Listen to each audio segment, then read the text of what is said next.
Hello, everyone. A very good morning. Welcome and welcome back to those of you who were already there at the keynote this morning. It's great to see some of you who have come back. So thank you for joining us for this Decolonization at 60 Roundtable at Boston University's Pardee School of Global Studies.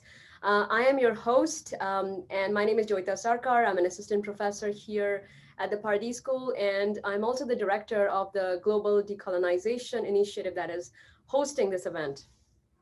This event is made possible because of the support of the Pardee School, the Center for the Study of Asia, the African Studies Center, the Institute for Culture, Religion, and World Affairs. It is also co-sponsored by the Society for Advancing the History of South Asia.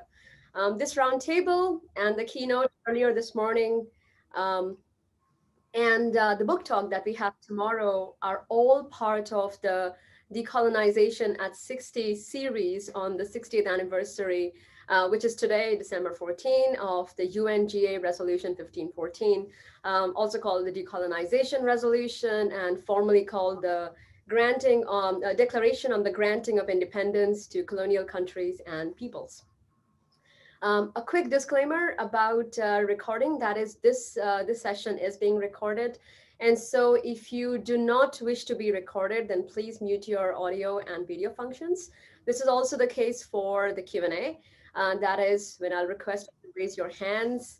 And you do not wish to be recorded, you are better off sending the question by chat, and I will read it out for our panelists to respond. Today we have a stellar cast of historians of South Asia whose scholarship continues to push the boundaries of knowledge in terms of territoriality, borders, borderlands, migration, and geographies of belonging. The format of this roundtable is such that our chair, Professor Prasannan Parthasarathi, who is joining us from Boston College, will introduce our four panelists. And then each of our panelists will speak for about 15 minutes or so, and then we will have a discussion and questions. So I now give the floor to Professor Parthasarathi, who is joining us from Boston College. Thank you, Joyita, and thank you for inviting me to chair this session. I'll briefly introduce our four speakers in the order in which they will speak, and then I'll hand over the floor to them. Our first speaker is Sana Aiyar, who's an associate professor at MIT. She works on the history of South Asia and South Asians across the Indian Ocean. Her first book, Indian in Kenya, Politics of Diaspora, was published in 2015. And she's currently completing a book tentatively entitled The Partition of 1937, Recovering Burma's South Asian History. And the title of her presentation today is Mobility and Decolonization. Sana will be followed by Sanjib Baruah, who's professor of political studies at Bard College. He's the author most recently of In the Name of the Nation, India and its Northeast, which was published in 2020. He serves on the editorial board of the journal Studies in Indian Politics and the book series South Asia in Motion, which is at Stanford University Press. And he's a regular contributor to the Indian Express. The title of his talk is Decolonization in an Imperial Frontier Province from Assam to Northeast India. Our third speaker is Debjani Bhattacharyya, who's an associate professor of history at Drexel University in Philadelphia and the author of Empire and Ecology in the Bengal Delta, The Making of Calcutta. She's currently working on a project on insurance, finance, and climate science in the British Empire. And her talk today is on Silt and Geopolitics. And finally, our last speaker will be Kalyani Ramnath, who's a prize fellow in economics, history, and politics at Harvard University. She's working on her first book manuscript, which is tentatively entitled Boats in a Storm, Law and Displacement in Post-War South and Southeast Asia. She received her PhD from Princeton and also holds law degrees from the National Law School of India University and the Yale Law School. And her talk today is called Law and Decolonization in South and Southeast Asia. So I'm delighted that we have four distinguished speakers. So I'm really looking forward to hearing all four of them. So let's kick it off with Sana. Thank you, Sana. The floor is yours.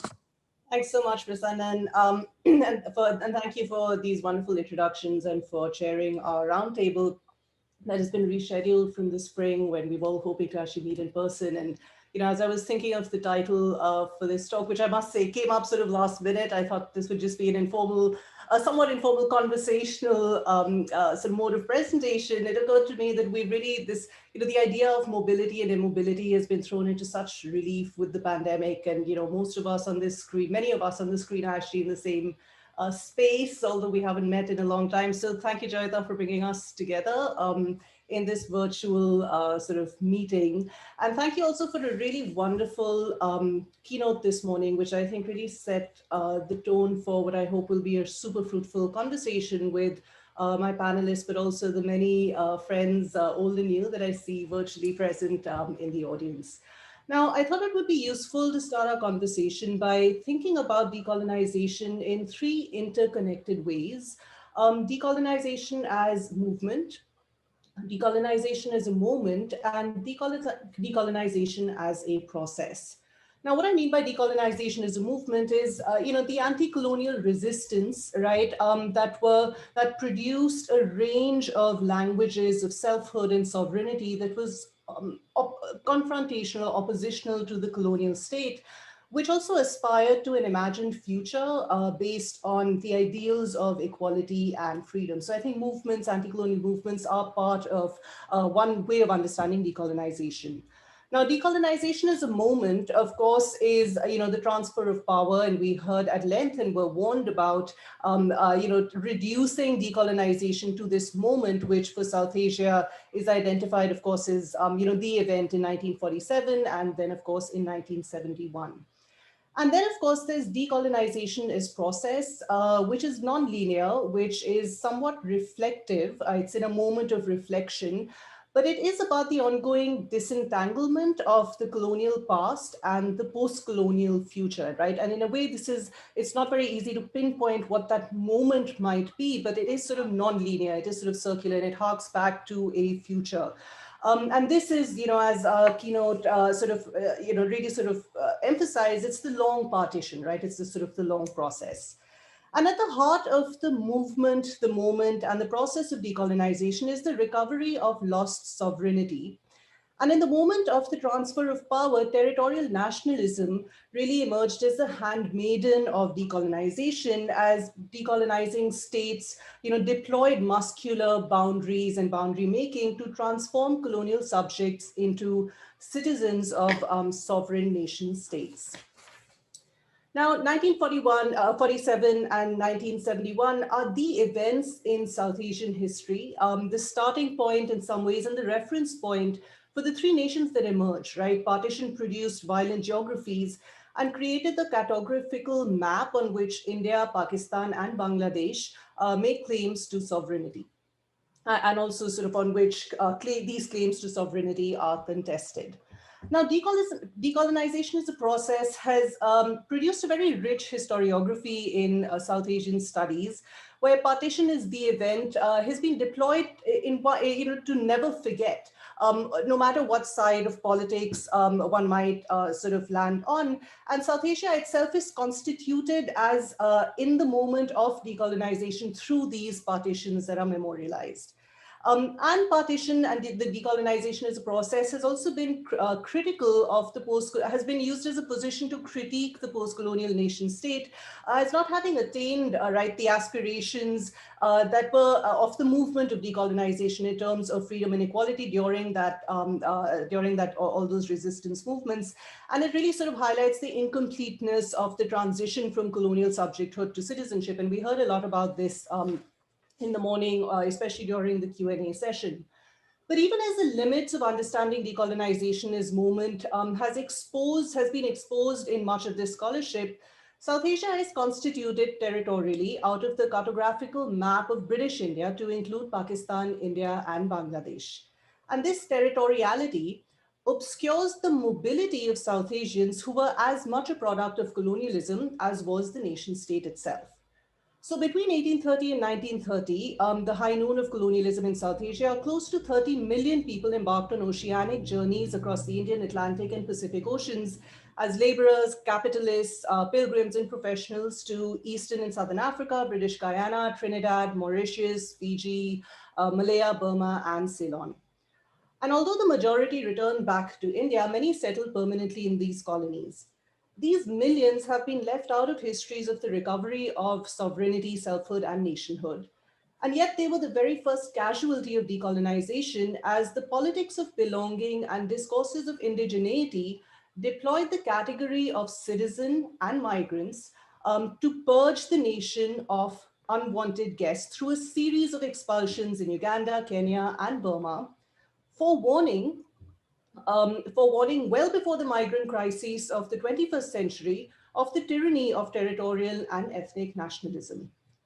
And yet there's been an almost deafening historiographical silence on these expulsions, and my work aims to recover these histories of mobility by asking the question, where should we as historians locate them? Now, one way to do this has been spatially to follow them quite literally on their oceanic journeys, and moving away from the territorial sort of nation state to the Indian Ocean as an interregional arena has helped in a long way to sort of remap South Asia to include these histories of migration and the circulation of people, goods, and ideas. A second way I want to suggest to locate these histories of mobility is to do so temporally and conceptually through the metaphor of partition, and here I mean partition with the small p, that we can locate at the intersection of the movement, moment, and process of decolonization. And I'll illustrate this with one example from my current research on Burma. From the mid-19th century till 1937, Burma was a province of British India, and close to 15 million migrants from British India circulated through Burma during this time. In simple statistical terms, the number of sojourners from India who spent at least 2 to 3 years over the course of the century outnumbered the quote-unquote indigenous or settled immobile population of Burma that was recorded as just under 13 million in the census of 1931. The scale of this encounter alone suggests a deeply intimate and entangled shared history of India and Burma, a shared history that has been elusive to scholars of South Asia, for whom the region as a historiographical construct is constituted by only three, not four of the nation states that emerged out of British India, right? That is India, Pakistan, Bangladesh, but not Burma. So my aim, sort of my big sort of historiographical intervention is to bring into relief the range of entanglements that not only allow us to locate these 15 million, sort of the mobility of the 15 million migrants who went through Burma, but also to recover in this process Burma's own South Asian history. Now, the lower delta in Burma develops a sort of rice industrial complex from the mid to late 19th century onwards that depended predominantly on capital from Chettiar bankers who lent to Burmese farmers in the lower delta in Burma. And you'll be hearing more about the Chettiar bankers from Kalyani at the end of our roundtable. And it also depended on the influx of labor, of cheap labor from Madras Presidency. The 1930s were a period of depression, and as the rice prices hit a low, the stress felt in the countryside and the lower delta expressed itself in an opposition to the Indian presence, right? And this is sort of Indian presence, quote unquote, that was seen as simultaneously too rich as the Chettiar bankers became as sort of farmers defaulted on their banks and Chettiar bankers sort of moved in to acquire their land, but also too poor, because the poverty of these low income cheap labor was seen as pushing down wages and causing wide-scale unemployment in Burma. And to give you an example of the demographics, Rangoon had close to 75% of its population that could, in some ways, be sort of identified as part of these migrants who came in from Madras. Now, the 1930s was bookended with large-scale violence against the Indian migrant and the Indian presence. And in 1938, in particular, Rangoon witnessed very large-scale riots. And the riots were triggered by more than just jobs and land. There was a nationalist cry, Burma for Burmans, that accompanied these riots and this violence. And Burma is sort of Burma's selfhood, right? Its sort of anti-colonial resistance began to define Burma as being, in terms of ethnicity, as being Burmese, but also in terms of religiosity, in terms of being Buddhist. And the push for separation, while it was about jobs and land, was also about bringing an end to large-scale marriages between Buddhist Burmese women and Muslim men. In fact, the trigger for the riots in 1938 was a publication of a Muslim pamphlet that was critical of Buddhism. And in this sort of focus on, on the 1930s, on the depression, and on Indian capital and labor, what gets lost is that, in fact, religion and religious identity was being deployed and was glossed over in the figure of the migrant, in these riots that, in fact, were led by Buddhist monks in 1938. Now, in 1937, Burma is officially separated from India. And this separation creates a cartographic line, right, a border for the very first time in this region. It brought an end to circular migration, and it's when sort of migration became illegal unless it was sanctified by the state, by both states. And then you have sort of the formal expulsion of Indians from Burma in 1962. But a second expulsion, or what I call a second expulsion, takes place thereafter, a historiographical one, which placed Burma outside of South Asian history and studies. Now, in terms of historiography, 1937, the separation of Burma from India is considered the event, right? In a way, that's the moment of decolonization, based on an understanding of Burma's relationship with India as being one of a double colonization, that Burma was not just colonized by the British, but also by India and Indians. And that then leads to a kind of teleological sort of perspective on the 1937 events and the expulsions. The migrants are seen as never belonging, and therefore sort of the violence, the expulsion, the separation is all seen as inevitable. And the entire scale and scope of Burma's encounter with India is sort of reduced to this moment.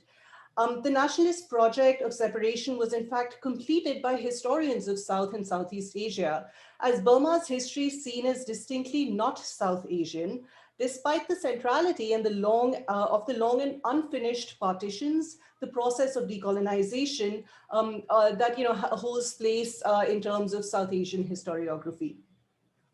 Now, far from being the only place in British India to have witnessed, large-scale inter-civilian violence, Burma, in fact, was a latecomer to what historiography points to as sort of communal clashes.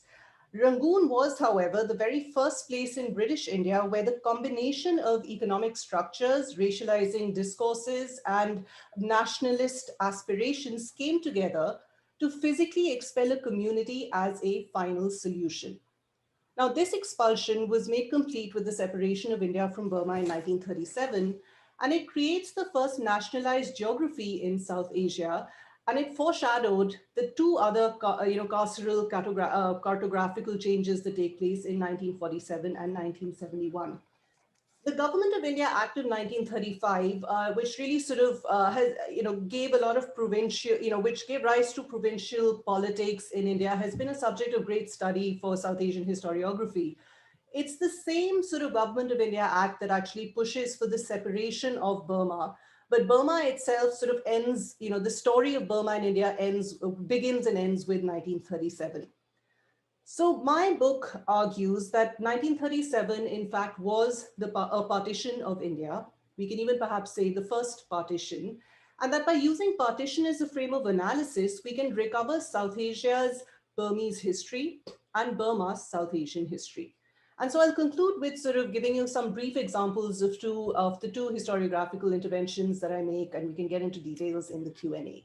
Now, if we decenter 1937 and the separation and move away from this teleology of expulsions to look at the entanglements and the tensions that were produced by this shared history, we begin to see a different kind of politics that in fact established proximity rather than distance from India. And it's in the figure of a Buddhist monk, U Otama, who I've been doing a lot of research on, who was one of the first anti-colonial nationalists in Burma to deploy ideas of Burmese selfhood as being Buddhist and for movements of decolonization, who in fact was staunchly against the separation of 1937, campaigned widely against it. And what he said was that anti-colonial resistance in Burma, in fact, was entangled with India. And he located Burma's salvation within a South Asian regional spiritual geography and talked about India as being the spiritual homeland for Burma because it was the birthplace of Buddha and Buddhism. And I'm happy to go into these details as we get further into the conversation. The second intervention that I make is that I try to use partition as a metaphor for 1937 to locate Burma's South Asian history that is embedded not just in the moment of decolonization, but in the movement for decolonization that preceded it. Right, and here the figure of the Indian, of the Indian migrant, of Indian capital as the obstacle to economic equality and the aspirations of a future that would be rid of this Indian presence was absolutely central to understanding the movement for decolonization in Burma. And the messy entanglements that continued long after the separation, that entanglements that we see in, continued contestations about who counts as Burman, who belongs, the languages of belonging and the languages of indigeneity. Again, these are fraught with tension that continue long after, the expulsion, the separation, the end of the circular migration. And I think partition is a useful way to try and recover some of that. Modernity, David Ludden noted in his presidential address to the Association for Asian Studies meeting in 2003, consigned human mobility to the dusty corners of archives that document the hegemonic space of national territorialism. As a result, we imagine that mobility is border crossing, as though borders came first and mobility second. The truth, David Ludden says, is more the other way around. So recovering Burma's South Asian history is a step towards restoring this truth by bringing into focus the thick history of everyday entanglements that produce the politics of belonging and exclusion that lay between colonization and expulsion, between decolonization and partition. The specter of the immigrant that has resurrected its ugly head in South Asia in the 21st century, and most recently in both India and Myanmar, is a reminder of the incompleteness of decolonization and partition and the limitations of citizenship that locate selfhood within the territorial nation state. And I'll end there and I look forward to bringing all of you into conversation. Thank you, Sona. Let's turn now to Sanjib.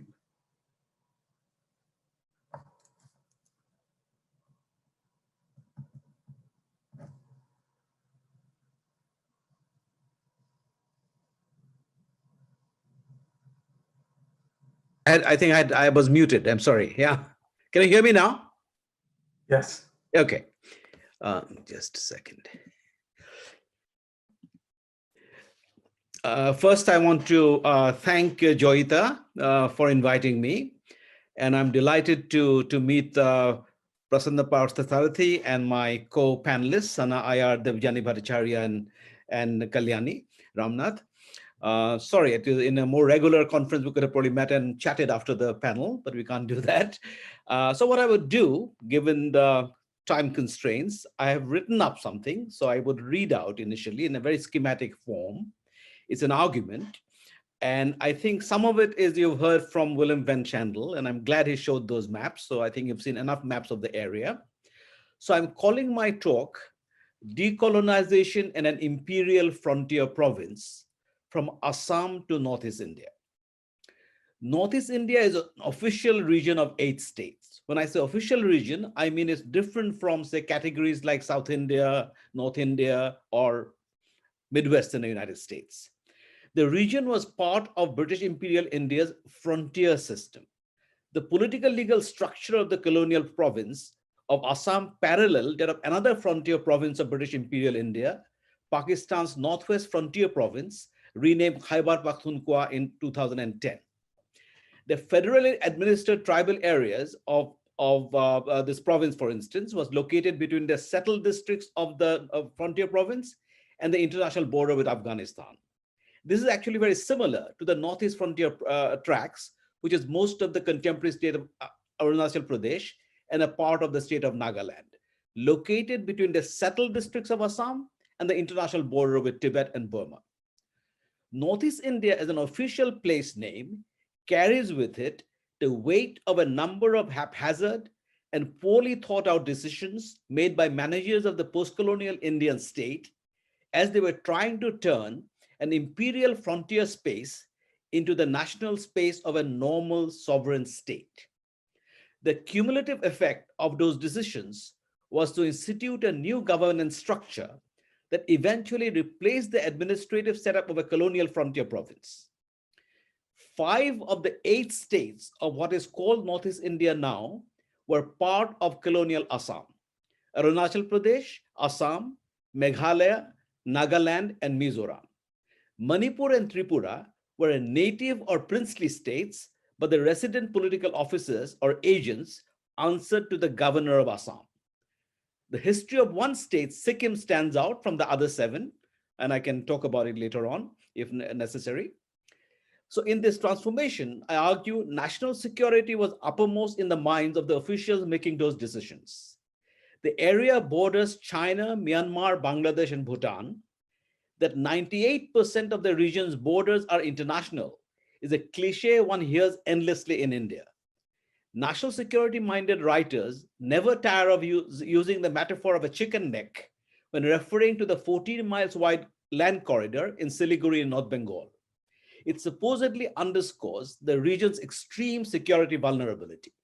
An obsessive use of the language of national geopolitics naturalizes the subcontinent's post-1947 map. The imagined borders between the inside and the outside fix the region in terms of official India's national security anxieties.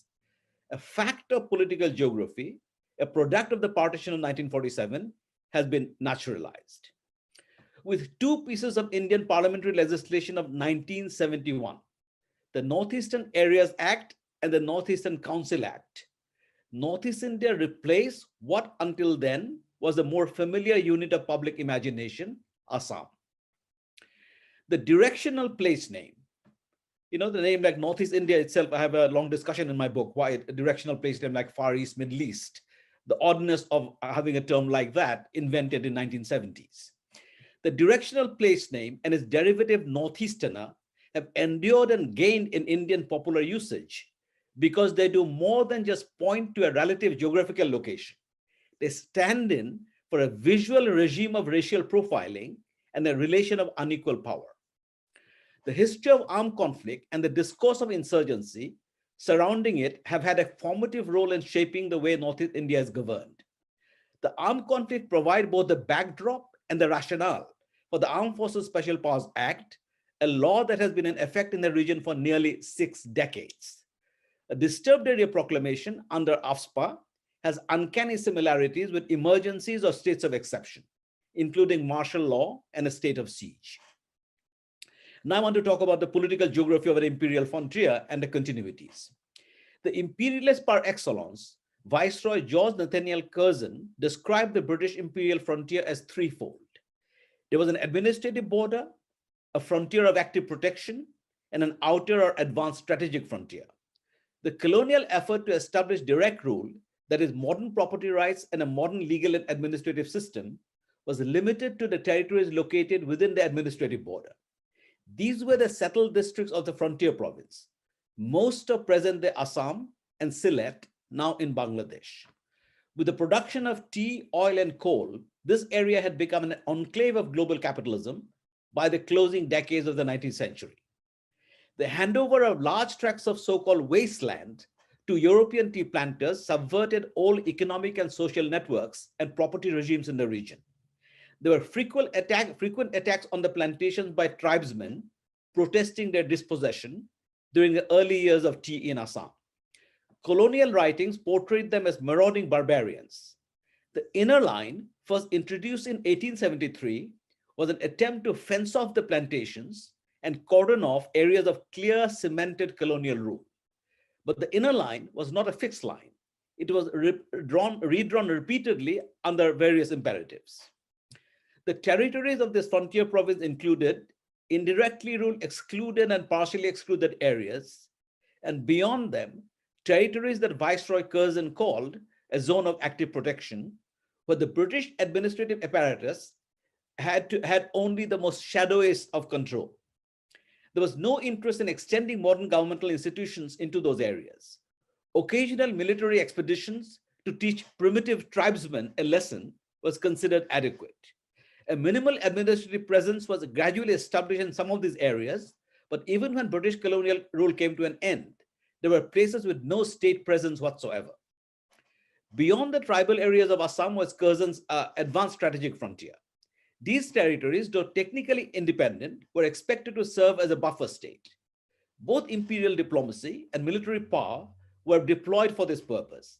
This peculiar aspect of the imperial frontier system is a source of India's border disputes with China, which remain unresolved till this day. The McMahon Line, which defines the outer limits of Curzon's zone of active protection, was supposed to be the boundary between India and Tibet was expected to function as a buffer state.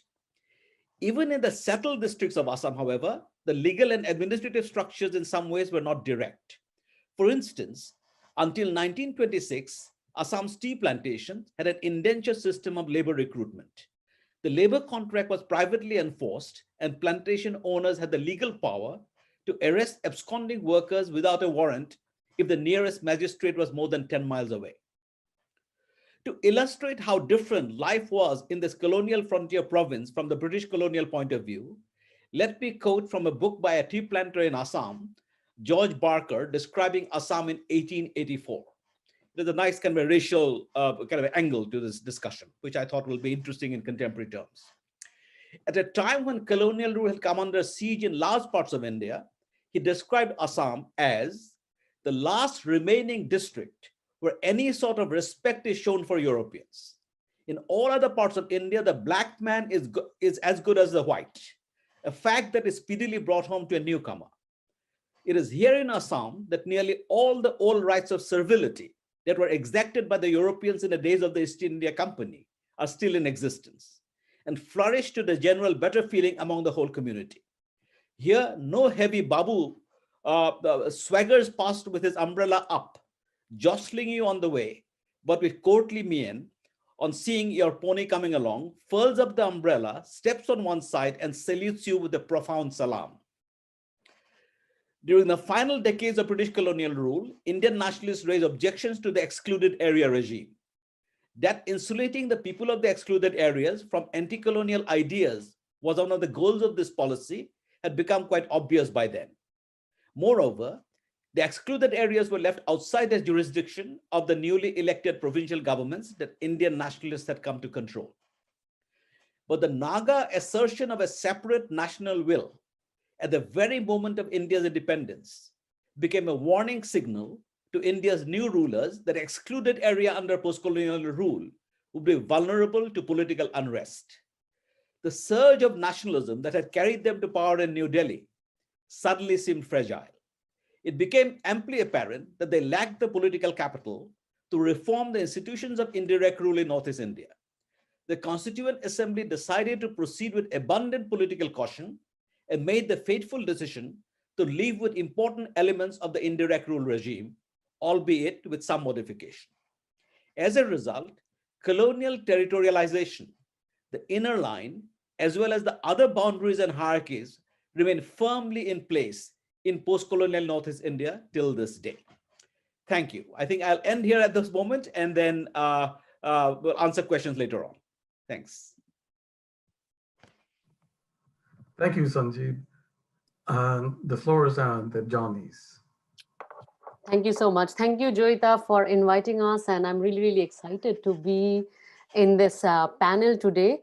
Yesterday, when Prasannan asked for a title, which I did not have, of course, I got excited and made a little PowerPoint also. So sorry, I'm going to show that to you.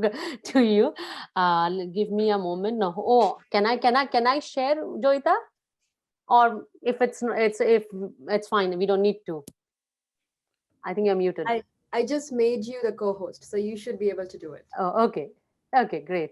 Share, and then I have to open this, sorry.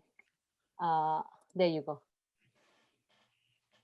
Okay, so when Joyita invited me for this panel, I kept thinking, what is it that I can say about decolonization? Because I don't necessarily think of myself as a scholar of decolonization, it's only one thing I teach, and I teach through some material I use in my class, and I'm always trying to think through. And I think just like talking to everybody this morning and listening to everybody's presentation has already made me understand some of the material I use in my class to teach post-colonial South Asia and also legal geography a little critically. So what I'll do is I want to think through the question of mobility today with you, but especially what Sana was talking about, but it's a very different kind of mobility. And I want to ask, what do we gain from trying to understand decolonization, sovereignty, territoriality from fragile spaces like silts and disappeared islands? So if sovereignty was one of the promises of decolonization, and as we know, any kinds of claim to sovereignty is deeply rooted in territoriality, in nation state ability to draw boundaries. What happens in a space where neither land nor water is fixed, where rivers move and land moves, where tide sculpts landscapes annually, where mapping itself is not just an experiment in fiction, which is completely shared by everybody who lives there and the state, but also in a way a product of colonial legal geography. And such spaces also raise parallel but connected questions of how do we decolonize our visual, cartographic, or environmental literacy. If the very laws through which we adjudicate cross-border conflict are products of colonial nature writing, how might scholars of decolonization change the terms and the frames through, through which we speak about such spaces? So it's a little disjointed, but I want to talk about two spaces in a way where silt sort of emerges as a kind of geopolitical phenomena. But I have to think about, I think Professor Sanjib Baruah just said, the language of geopolitical always brings in a national security concern. And I see that working through the material I talk about. So, but if we look at these two, I love to show these two images because these are both pictures, also not maps, but we often see them as maps. But these are both kind of, one is a painting, map-like painting, and one is a satellite image, a photograph taken from a satellite. Both tries to, for me, both sort of invisibilizes, but also kind of hyper represents the silt in both the images. When you see these kinds of the representation of silt that's going on over here in Samuel Thornton's map, and of course here you see the silt bleeding into the ocean in the lower Bengal Delta. And it's interesting to think about these more. These are the areas of mutable borders and boundaries between the nation states of India, East Pakistan, and then later Bangladesh and Burma in some ways, but also where, as following Robert Macfarlane's work, coastlines often become ghost lines. There's a constant erasure that is happening over here. So in some ways, how do we, like, how does us, like, I just show this map to think about how do we think of both kind of silt as a site to think about the geopolitics of South Asia or decolonization in South Asia, but also as the silt as in the moment of its disappearance. So which will bring me to what happened in 1970. On November 11th, in 1970, as we all know, Cyclone Bhola struck the Bengal Delta, devastating the low-lying areas of eastern Pakistan. 500,000 people lost their lives, and it is one of the deadliest recorded cyclones in history. And it was also the sixth cyclone that struck the region. Many offshore islands were devastated, villages were wiped out, crops were destroyed, and in some of the districts, especially Upazilas like Tazumuddin and places, 45% of its population was wiped out. The way the relief efforts were handled led to the eventual victory of the Awami League in the elections a month later, and the rest is history. It in some ways also catalyzed the independence movement in Bangladesh. And I don't want to go into the history of placing the cyclone also in the independence movement in Bangladesh, but what really interests me, something else that happened during this period. Oh, that's not my, this is the thing. It's, and it is the creation of this island called the Newmore Island or Talpatti Island. This island was, the image that you see here is the picture of an island that was formed through kind of depositions from Haryabhanga River, which was it is an international riverine boundary between India and Bangladesh for a while, but the cyclone really precipitated it into what can be geographically called an island. Of course, what we know is the island measured anywhere between 3 square kilometers to 14 square kilometers, depending on not just the time of the day you measured it, but also monsoon and the tides and various kinds of things. But it is also an island that is now disappeared, but also disappearing like many other islands like Lohachara in the Bay of Bengal. as soon as the island was formed, because it was on the silt deposit of Haryabhanga River, India immediately laid claim to this island. Bangladesh, the newly formed nation state of Bangladesh, of course, challenged the claim, and it became a border dispute that landed up in the International Court of Justice in The Hague. And the dispute over the small island quickly reignited and escalated long-standing tensions between the maritime delimitation of territorial waters, exclusive economic zones, both of which were crucial for the marine resources in the Bay of Bengal. Interestingly, fishermen continued to violate what was considered international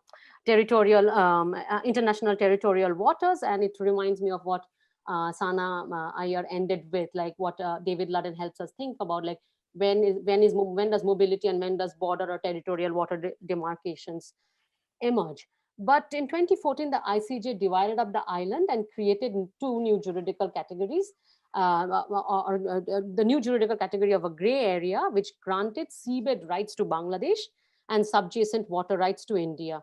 Basically, India was making claims to this island by using the logic of equidistance, whereas Bangladesh was making claims based on equity in distribution of water.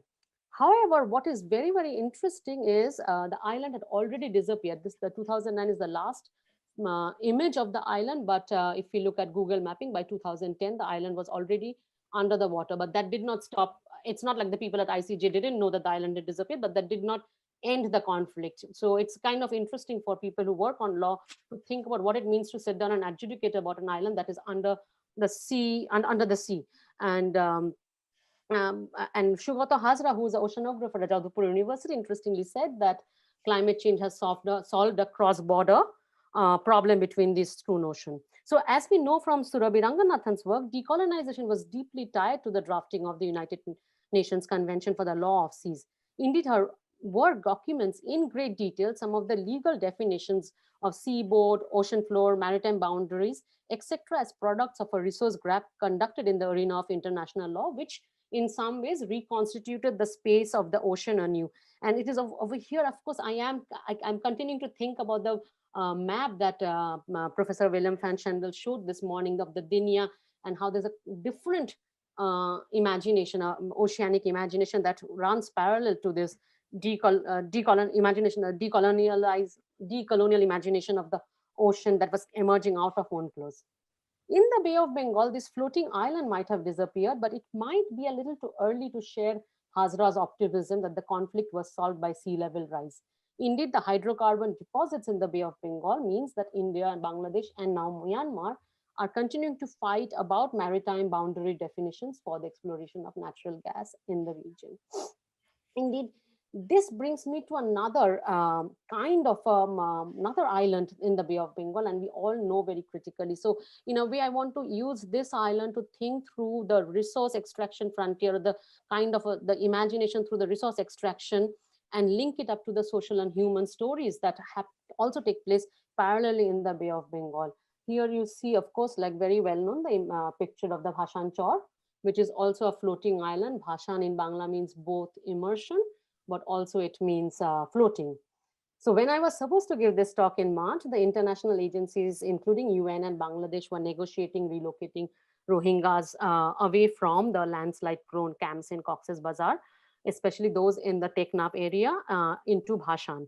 But as of December 4th, they've already begun relocating Rohingyas, and already 1,642 people have been moved to the relocation facility. The red spaces are basically the huts, and of course it is like they are being relocated, and of course there's been a lot of reporting both in Al Jazeera but Dhaka Tribune about how the relocation procedure is being carried, and it has to be understood in the way that Bangladesh is one of the few South Asian nations that recognizes refugees and has allowed Rohingyas to enter, whereas India and other nations have closed their doors.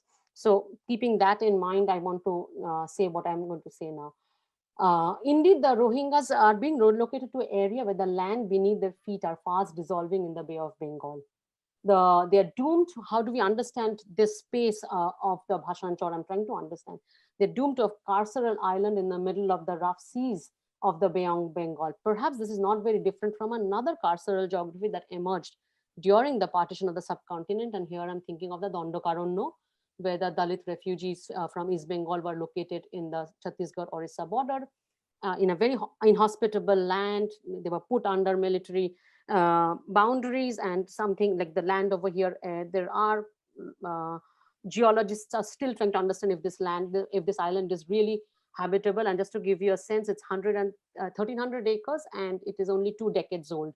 And there are lots of legal demarcation of when chores can enter revenue rolls.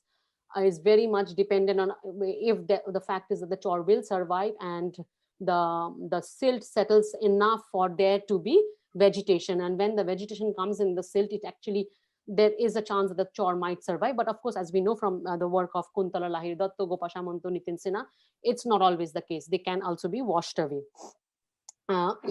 So I like keeping Dandokaranyo in mind. I also want to think through not just what's similar between these two kind of inhospitable geography, but what's also slightly different. So the rough seas, the monsoons, the cyclones, the storm surge adds new forms of vulnerability. How do you guarantee, for instance, educational, continued educational facilities, health facilities? These are the concerns that international agencies are raising about relocation. It's right, it's in the middle of the ocean, which some human rights organizations have pointed out. What does it mean to relocate refugees that were close to the Myanmar border and had hopes of going back? What does it mean then to put them in the middle of the ocean, and what sort of forms of sociality are we trying to reestablish or create in this region? So these are some of the concerns people have raised. Now, how am I trying to think about it? So one of the useful ways to think about it is recently Lindsay Bremner's work on sedimentary logics. She's using, and she's a geographer. She has said something very interesting. She's saying that statelessness of the Rohingyas is not just one where the rights emanating from the state are denied, but to quote, the denial also includes a denial of jus soli, the law of the soil. To be stateless is not only a juridical category for the Rohingyas, but also in the Bhasanchar, but also a material and an environmental one, denial of access to soil. This does not mean that the stateless people are without soil, but rather that their access to soil is fragile, tenuous, and always provisional. Precarious people in a precarious landscape whose claims to solid ground, like most of us, can only be tenuous and fragile. Gopa Samanto and Kuntala Lahiri Datto's work on the chores of the Ganga Brahmaputra Meghna Delta have shown how not only the lives in the chores are deeply precarious, but because chore is a constant formation and dissolving of land, how occupation of these from one part of the island to another part, or from one chore to another chore, is often extremely violent and operate within a kind of an extractive rentier economy. So in some way, to sort of extend Bremner's sedimentary logic of the contemporary humanitarian crisis, and in order to think through the kind of work I have been trying to think about alluvians and diluvians and what they enable, and the kind of argument I made in my book is like sometimes these kind of what legal geographers especially think of these spaces as limits to the expansion of imperial law, which I tried to push back and say they were not necessarily always limits, but they actually became productive sites for experimentations in emergency provisions within law, and also to make kind of property claims and eminent domain claims by the state or by the company at that time, of course, East India Company, but we may continue to understand what sort of industrial organizations, GIS mapping technologies, humanitarian agencies are sort of making claims to this kind of island. What sort of new kind of claim making and also emergency legal possibilities emerge? So in a way to push back, how do we then, the question I want to ask and think through is how do we then look at these silty spaces, but also disappeared islands, which somehow remain or emerge to us only through kind of an international law? How do we think about what they are telling us? So there are a couple of kind of like listening to this morning's conversation, there are a couple of ways I want to think about it as I end. So there is, of course, the question that Professor Van Schendel began with about territorial uncertainty. And here, of course, it's acute because the territory itself is uncertain. It's not about whether one has access to land or not. Is there land, or what is it? What is this kind of a silt, mud, bog area? So there is that one way of thinking about it. But there are other forms, other kind of spatial imaginations through which we can think about One is, of course, the carceral geographies that Claire Anderson and people have been exploring, Alison Bashford, like within the seas. There is that framework. We can take, at least from the World War studies and Holocaust, the camp geography to think through this space. But what I heard this morning, perhaps, is this a new kind of settler geography being created? And if it is, how do we understand it? But also in some ways, I would like to also think about this in terms of seasteading, because that would bring in the new economic order that's being established. And seasteading is being carried out by, of course, these kinds of new startups and new kind of utopian, techno-utopian imaginations of seasteadings in various parts of Polynesian Island, which will create a very different kind of geography, which will be, of course, like, how is this place going to be managed? What is the function of the state? What is the state? Bangladesh this is a land that emerged for Bangladesh in the last 20 years. How do we imagine this space? So these are the kind of questions, perhaps, that Bhashan Chor or even the Disappeared Island makes us think about. So clearly, to end, following the map of Dinia that we saw this morning, that was not only an alternative homeland imagination, but what I saw is also a different oceanic imagination. It perhaps then challenges us to imagine new frames through these maritime and silty kind of perhaps disruptions, if we may call it, because these are all temporary landscapes, to think how we may rethink both the post-colonial history of the South Asia as well as decolonization. So with these kind of disjointed remarks, I would like to end here. Thank you so much. Thank you, Debjani. Kalyani?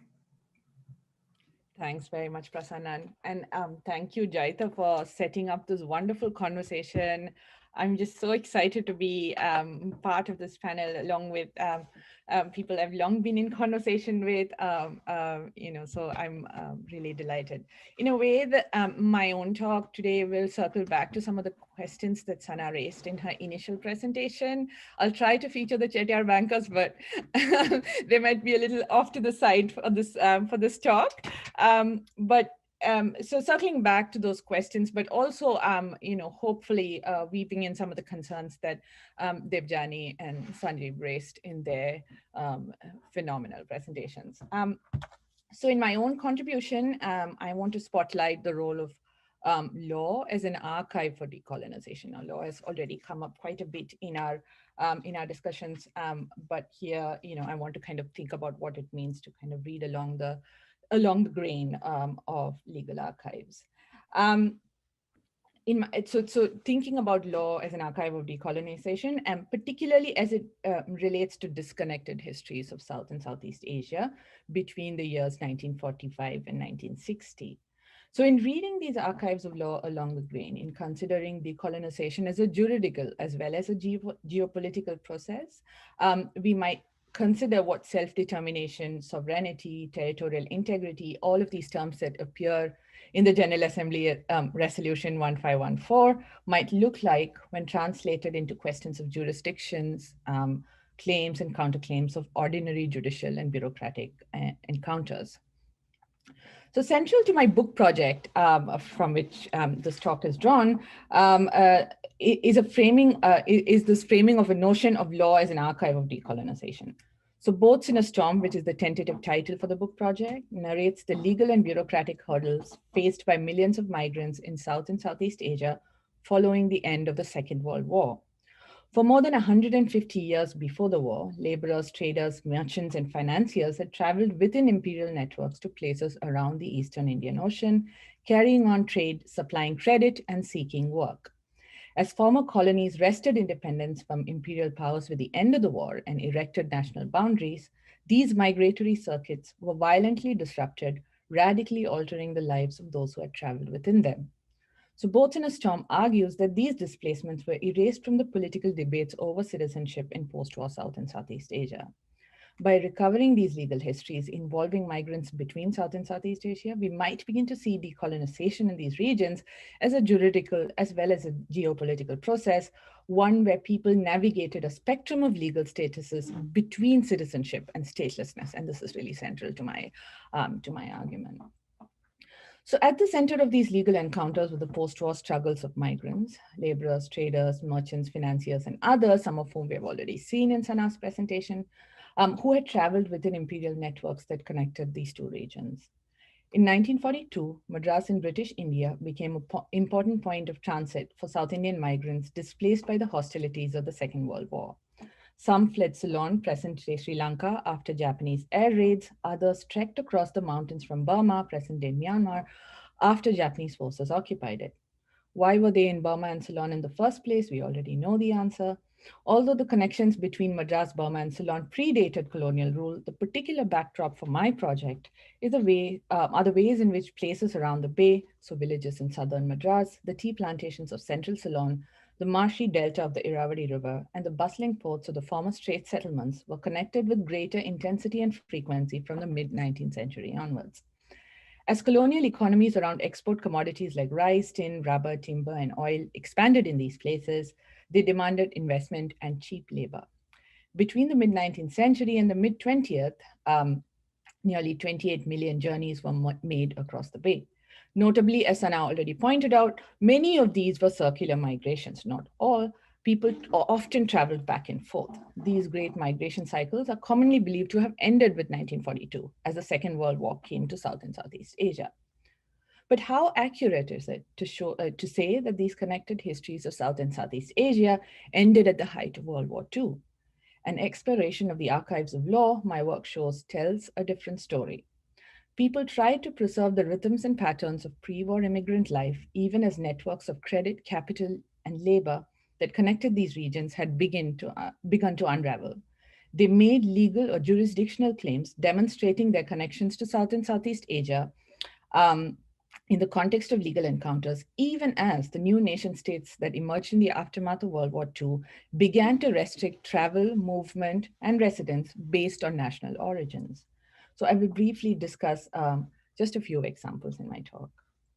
I want to briefly discuss the interlocking jurisdictional claims in legal regimes surrounding taxation and immigration between India and Ceylon. So as we know from the geography of South Asia, the northernmost tip of Sri Lanka lies only 22 miles off the southeastern coast of India, divided by the Gulf of Mannar and the Park Strait. The links between the two places, as you can imagine from the proximity, are centuries old and predate British colonial rule. But the specific historical context that I am considering today is that of the 19th and 20th century British Empire. India and Ceylon were governed as two separate colonies within the empire, and this is also critical to remember. Ceylon prospered within the British Empire as a major supplier of cinnamon, tea, rubber, and other items. In the early 20th century, in a bid to strengthen its plantation economy, there was a rail and ferry link constructed between the British Indian province of Madras, from where a majority of laborers were recruited, and Mannar and Ceylon. Most recruits were transported from India to Ceylon using this route. Years later, this same transit camp would be the first stop for many refugees fleeing Sri Lanka's civil war that began in 1983. Back to our story. These men, women, and children were recruited by more experienced laborers on plantations or kanganis, so unlike the indenture system that Sanjib pointed out, and they often went back to their villages in Madras to bring them to Ceylon. Notice here that the plantation laborer was technically free, that is to say there was no contract for indenture, nor were they slaves. Excuse me. In theory, they could quit their employment with a month's notice and return to their homes in India. Because of this distinction, they were seen as seasonal laborers, unlike slaves or indentured laborers in Natal, Fiji, the British Caribbean, and beyond, whose stays were seen to be more permanent. It was presumed that plantation laborers maintained links with their ancestral villages in India. In reality, they were deeply in debt to recruiters, overseers, and shopkeepers on the plantations, and did not often make a trip across the Park Strait. This quote-unquote export of Tamil labor by plantation owners did not go unnoticed in political circles on the island. Beginning in the early 20th century, electoral politics had coalesced around Sinhala and Tamil-speaking communities, the majority and the dominant minority community on the island, respectively. These communal tendencies were heightened as separate electoral seats for Sinhala and Tamil-speaking people were introduced as part of constitutional reforms. Although the Ceylon National Congress, formed in 1919 to represent Ceylonese interests to the British government, comprised both Tamil and Sinhalese leadership, these collaborations soon disintegrated as Ceylonese interests began to be seen as coincident with Sinhalese interests. While the Congress demanded complete independence from Britain, D.S. Sen and Aiyar, one of the Congress's Sinhalese leaders, broke away in 1943 to form the United National Party, which demanded dominion status within the empire, as opposed to the Congress's demand for complete independence. British planters perceived the Tamil-speaking immigrant labor to be willing to do difficult manual labor that the Sinhalese-speaking Kandyan peasant would never deign to do. This became a source of resentment for the Kandyans, reeling from the loss of land and rising unemployment.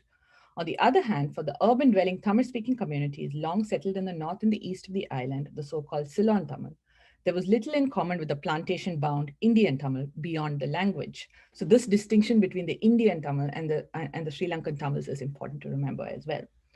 Although an official report in 1938 noted that Indian immigration to the plantations in Ceylon had not taken away employment from the Ceylonese, the Indian government proceeded to place a ban on immigration from India to Ceylon in 1939 at the beginning of the war. In spite of or because of the Second World War that came to Asia in 1942, simmering nationalist tendencies in both camps worsened. Negotiations between the two governments began in 1940, but failed to reach a satisfactory consensus around the issue of labor immigration.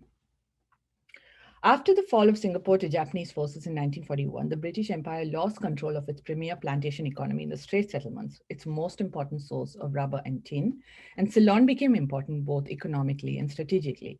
By 1942, there was a great need for wartime labor in Ceylon, and the flow of people across the strait started up again.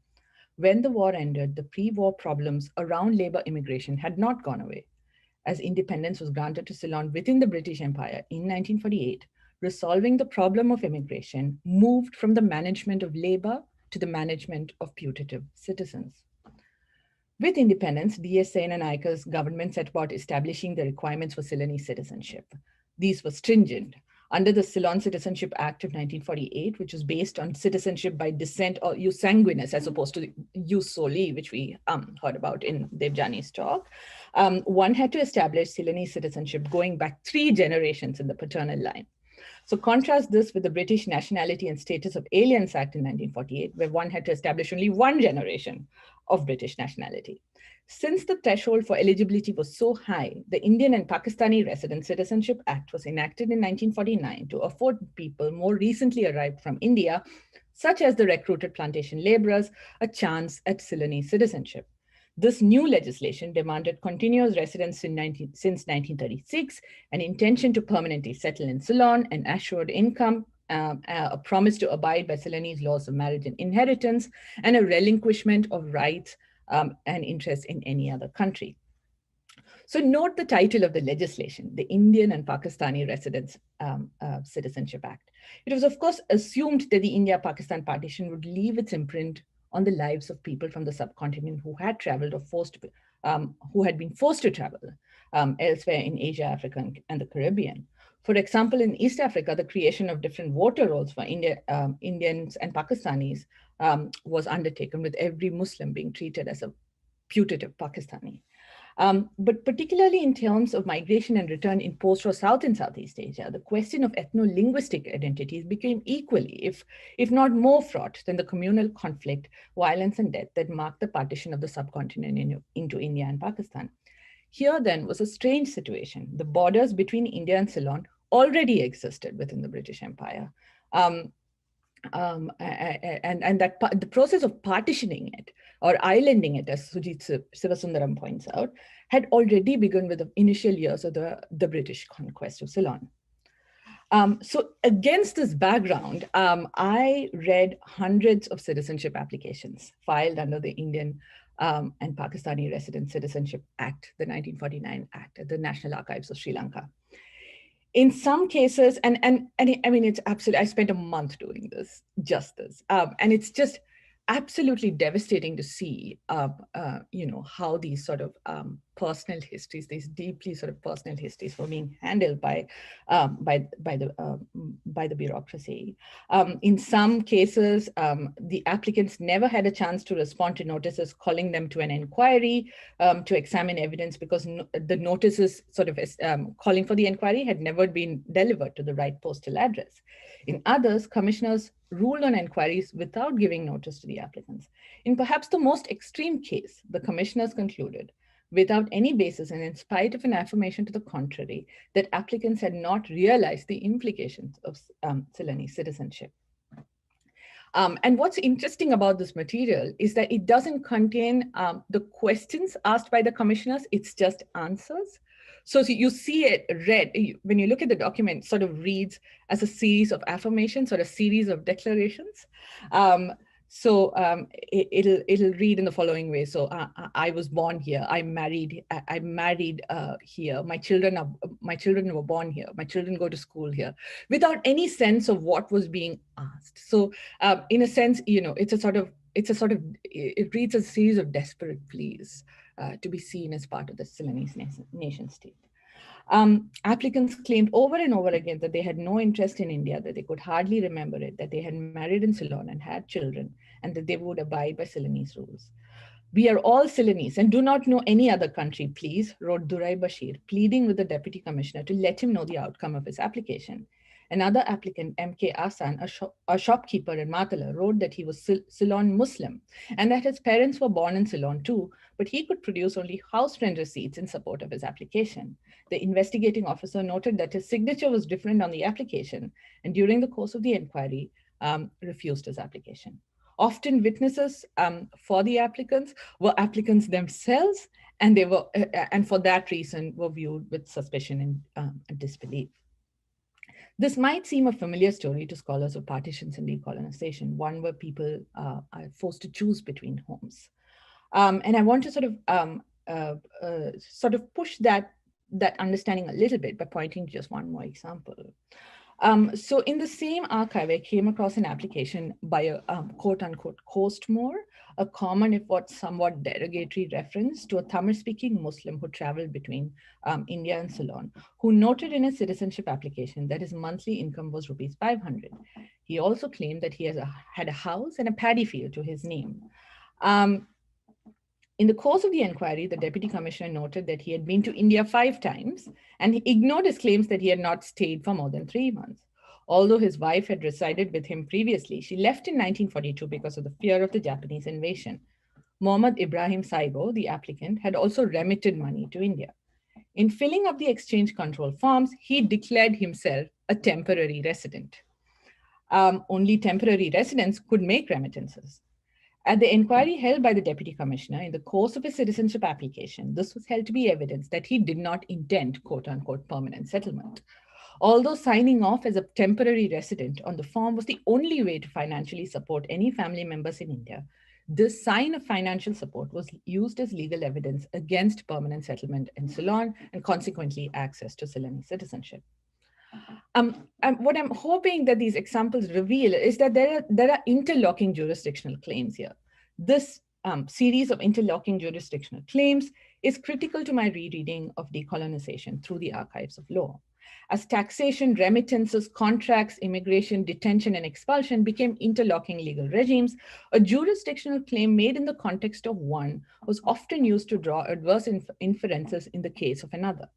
And while I have focused today only on the case of India and Ceylon, these jurisdictional claims extend beyond the borders of the newly emergent nation states of the mid-20th century in South Asia, following the connections that itinerant laborers, traders, money lenders, and financiers made across South and Southeast Asia. So this is where I would typically bring up the example of the Chettiar bankers, who of course had traveled all across South and Southeast Asia, and similarly experienced in some senses the sort of having to navigate multiple legal regimes, where one unwitting jurisdictional claim in the case of one legal regime would set off this whole cascade of implications for another. So for instance, remitting money in the aftermath of Japanese occupation from Burma to India would set off all kinds of claims in the case of income tax. And being an income tax resident would then set off a series of claims vis-a-vis your citizenship and so on and so forth. So that's sort of what I'm trying to get at here. So along the way, claiming citizenship was not only an attempt, therefore, at declaring political loyalty, it was a means of preserving credit, capital, and labor networks, hedging bets, hoping to win a legal lottery.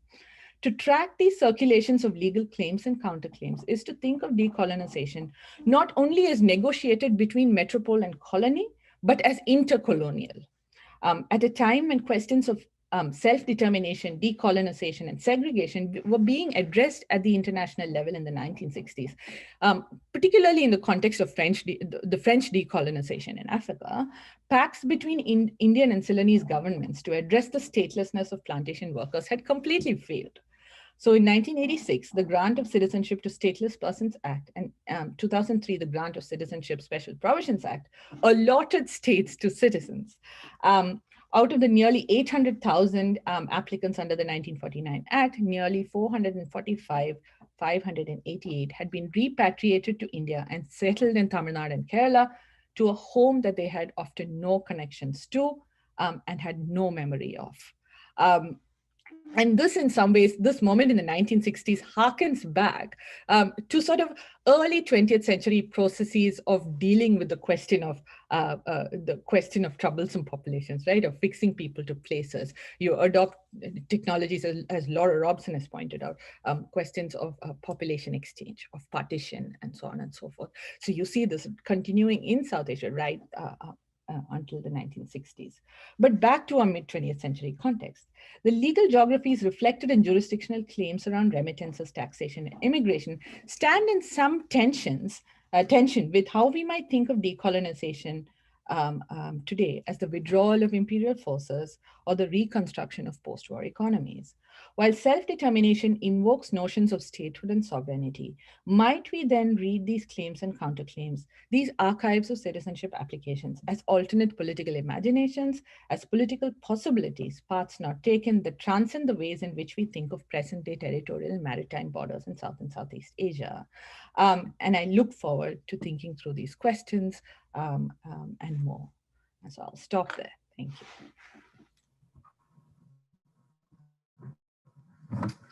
Thank you, Kalyani, and thank you to all four of our speakers for excellent and really thought-provoking presentations. Members of the audience, please raise your hand if you have a question or send it through the chat. Joyita is monitoring the chat and all questions, and she's asked me to kind of kick things off with a few observations or questions. And first thing I have to say is that I'm not a specialist on decolonization. I teach about it, but I'm really out of my depths. But I've really enjoyed these presentations and learned a lot. And I want to just make a couple of comments, and then I have a question also at the end. And my comments really have to do with the question of categories. And then my question has to do with some questions of language. Listening to the keynote this morning from Professor von Skandel and listening to all four roundtable talks today, I mean, it really struck me that along with seeing decolonization as a moment, and this would include partition as a moment, it's accompanied by seeing categories as stable. So categories such as territory, categories such as population, or partition. Partition is a stable category. It happens once, maybe. It happens once in 1947 and then regrettably maybe again in 1971. But other than that, it creates stable borders. So there's a kind of world of stability that replaces what was really an extraordinary world of fluidity. So you have a kind of a shift, this imposition of stability on top of a highly fluid world. But that fluidity isn't contained with decolonization. So do we need to rethink these categories that are seen as stable structures? So we see that territory is not a stable structure because you have silt. We see that population is not a stable structure because there are debates over legal categories and things like that. I mean, so it's movement. All of these things don't end. And this disrupts the kind of stability that's trying to be imposed upon a highly fluid world. That it's fluid across this period of decolonization. So that's one kind of thought about categories, that along with shifting from seeing decolonization and partition from a moment to a process, do we need to rethink our categories in some fundamental ways? The question of language, I really want to focus on the language of mobility and migration versus the language of settlement. I mean, it was striking to me how different the languages were in these presentations, especially around the movement of people. And why not talk about settler colonialism in places like Northeast India or Burma? I mean, these are places that are being settled by huge numbers of new populations. And is this a form of settler colonialism that's accompanied also by questions of racial difference and all kinds of other religious difference, et cetera? So questions of, it just really struck me in the different ways that this movement of people was described in these 4 presentations. So let me leave it at that. So there's time for questions from the audience. And should we take responses from the panelists, Jagte, or should we open it up to questions? I haven't got a single question from the audience. I think they are waiting to be enlightened further by our panelists. So I would just say we can just hear from our panelists to the 2 questions you raised. Okay.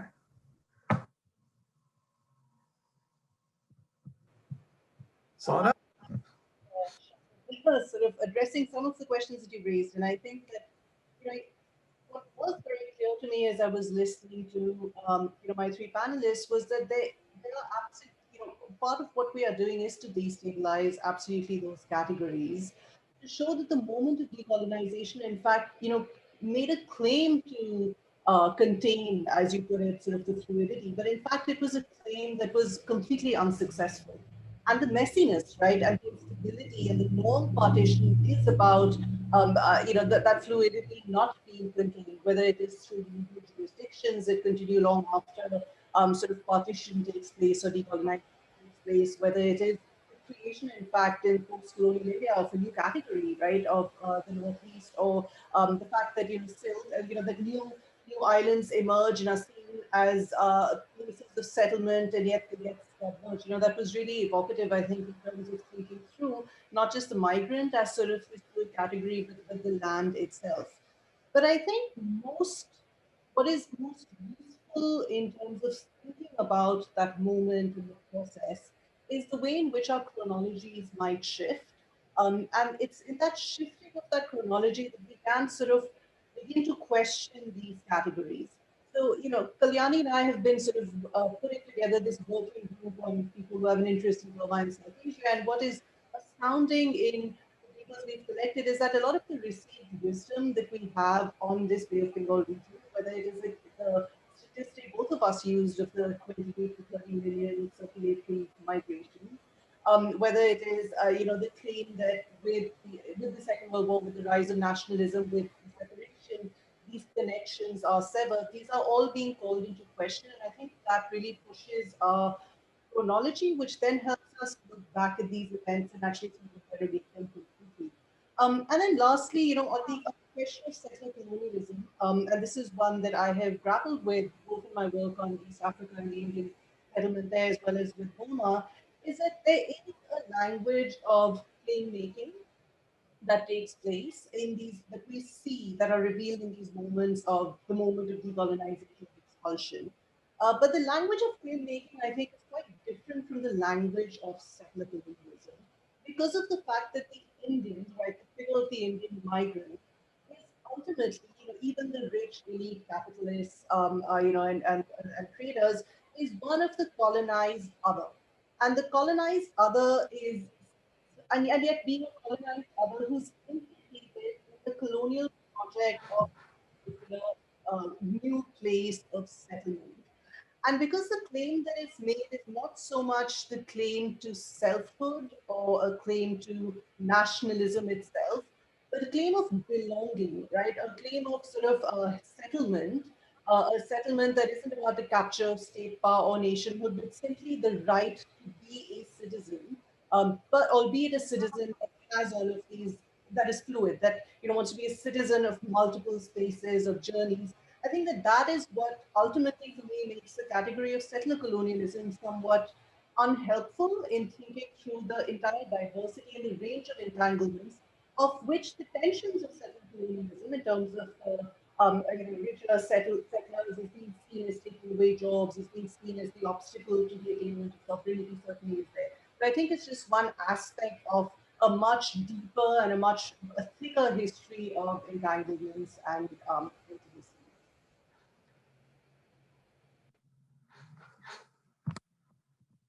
Thank you, Sana. Any Debjani? I also just want to briefly add something that I have been thinking about, and it became very like prominent as I was listening to all the presentations. Is like I often try to understand this these kind of like these temporary islands through the idea of homesteading, seasteading, And but listening to the presentations, all of your presentations today make me think about homeland emerges as a term of claim making, whereas homeland is not perhaps necessarily a juridical category within the UN declaration, or is and it is very interesting. What is this homeland? And the maps that we saw this morning of the overlapping homeland claims, and I think to think through what you're telling us, Prasannan, is like how do we then rethink category? And perhaps one of the ways to begin is the category that does not have a legal root, like is not comes out of a legal genealogy, but comes out of a claim making genealogy of perhaps self-determination movements in various areas, and which doesn't sit very easily in any of these spaces, because like especially listening to Kalyani's presentation, like home is like very strange. It is citizenship, but it is also the site of remittance.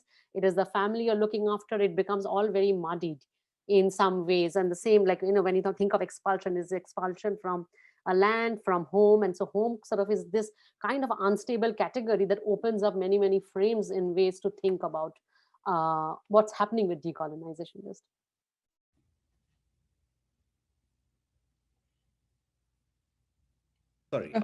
Sorry, I had to unmute. Kalyani and then Sanjib. Yeah, Thanks. Kalyani, I'll wait for you. Yeah. Oh, sorry, just because it was a direct follow-up to the last two comments, and I'll try to keep it very brief. I think that's a really exciting way to think about it, Prasannan, and to think about